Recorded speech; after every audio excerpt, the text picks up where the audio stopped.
Vamos tirar todas as dúvidas sobre higiene do sono. Eu tenho comentado sobre o tratamento psicoterapêutico para insônia e algumas pessoas me comentaram aqui pedindo para explicar mais detalhadinho o que é a higiene do sono, além de ouvir alguns relatos falando que ela não funcionou. Então vamos lá para tudo que você precisa saber sobre essa estratégia. Olá, eu sou Maria Carolina, estudante de psicologia e produtora de conteúdo há mais de 4 anos lá no Instagram. E eu sempre levo ali a minha jornada de quem buscou a terapia com alguns objetivos, sendo um deles tratar a minha insônia.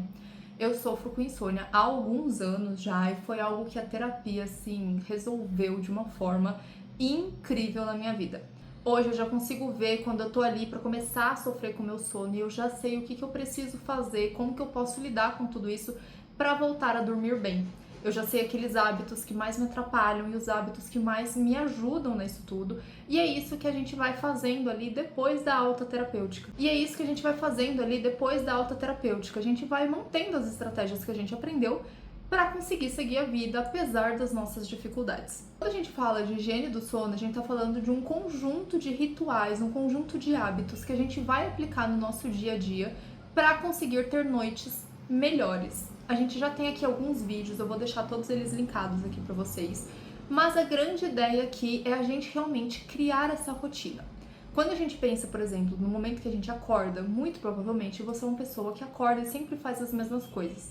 Responde uma mensagem, vai tomar um café da manhã, toma um banho, vai treinar.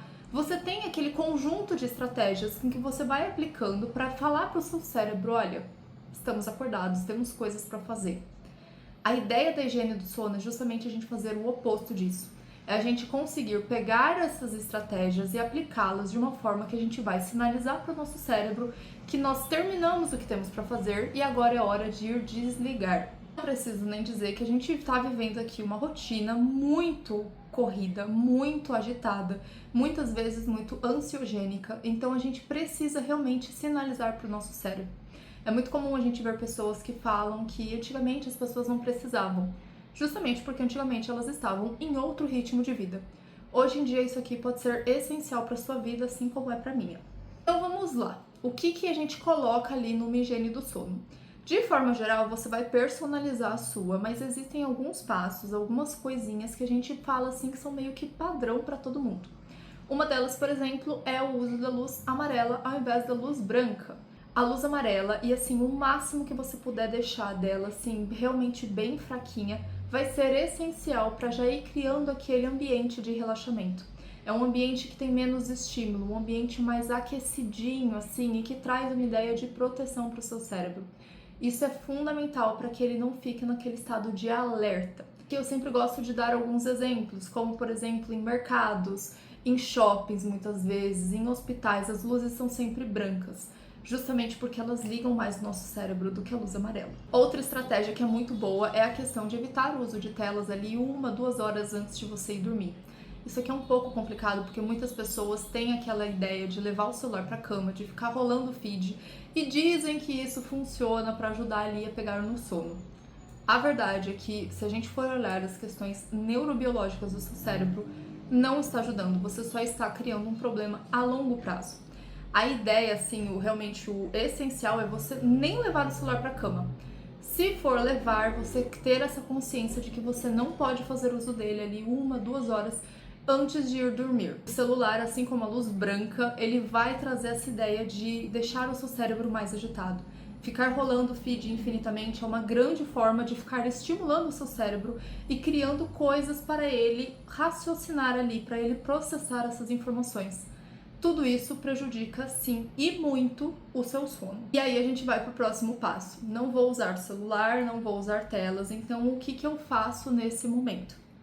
Atividades relaxantes. Leitura é muito bom para isso aqui, tomando cuidado com o livro que você escolhe, é claro. Não vai me pegar livros de estudo ou livros de suspense que te prendem muito. A ideia é ser realmente assim aquela leitura passa tempo para você pegar no sono, sempre naquela luz amarela ali. Outra coisa que pode funcionar muito bem para algumas pessoas, eu sou muito fã dessa estratégia, é o banho quente. A ideia é você realmente conseguir falar não só para sua cabeça, mas também para o seu corpo, que ele pode relaxar, que ali a gente está em um ambiente seguro.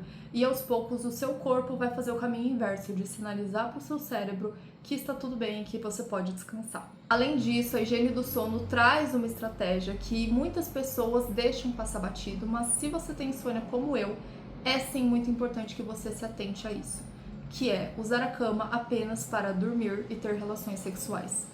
O que acontece aqui é que o nosso cérebro ele funciona por associações. O nosso cérebro ele vai pegar um objeto e atribuir funções para ele. Se você usa a sua cama para estudar, trabalhar, fazer N coisas que não sejam essas duas atividades, o seu cérebro vai entender que ali pode ser um ambiente de diversas coisas e não apenas dormir. Quando a gente começa a quebrar essa associação e a gente dá uma única função, ou duas aqui, né, para esse objeto, é uma forma de dizer que quando nós estamos lá, a gente vai descansar. Assim como também acontece com pessoas que trabalham no presencial, que se sentem mais alertas quando chegam ali no escritório. O seu cérebro criou a associação de trabalho e o local físico do escritório. Mais um passo essencial da higiene do sono: acordar e dormir nos mesmos horários, principalmente se você tiver insônia. Isso aqui é muito, muito, muito importante, porque vai, assim, realmente regular todo o seu relógio biológico. Isso principalmente junto com a outra estratégia que eu já falei aqui algumas vezes, que é de você abrir as suas cortinas assim que você acordar. É o melhor jeito que você tem de falar para o seu cérebro que você está regulando todo esse relógio. Luz do sol é a melhor coisa para isso. Aqui são os passos básicos de uma higiene do sono bem feita, mas é fundamental que você personalize tudo isso. E é aqui que muitas pessoas erram. Muitas pessoas começam a querer seguir tudo que falam na internet ao invés de simplesmente pegar a ideia e aplicar tudo isso na sua realidade. Nem toda higiene do sono precisa durar ali horas de preparação. Muitas vezes ela vai durar algumas ali 20, 30 minutinhos e já vai ser o suficiente. Esses aqui são assim os passos básicos de uma higiene do sono bem feita. Onde muitas pessoas erram é que elas começam a querer aplicar todas as estratégias que vêm e ficam ansiosas para aplicar essa rotina. De repente, essa ansiedade cresce muito e você não consegue dormir. A ideia da higiene do sono é justamente você personalizar tudo isso e abrir mão dessa ansiedade. Muitas vezes, principalmente se você está começando, não vai dar tudo certo, você realmente não vai conseguir aplicar tudo. E é fundamental que você simplesmente continue. A sua melhor amiga aqui é a constância. Se você gostou desse vídeo, se eu tirei a sua dúvida, deixa o seu like, aproveita e comenta aqui embaixo como que é pra você essa etapa de pegar no sono. Se você tem alguma dificuldade mais específica, me chama aqui que eu posso te ajudar. Também aproveita para me seguir lá no Instagram, @psi.macarolina, para conhecer mais do meu trabalho. Te vejo lá!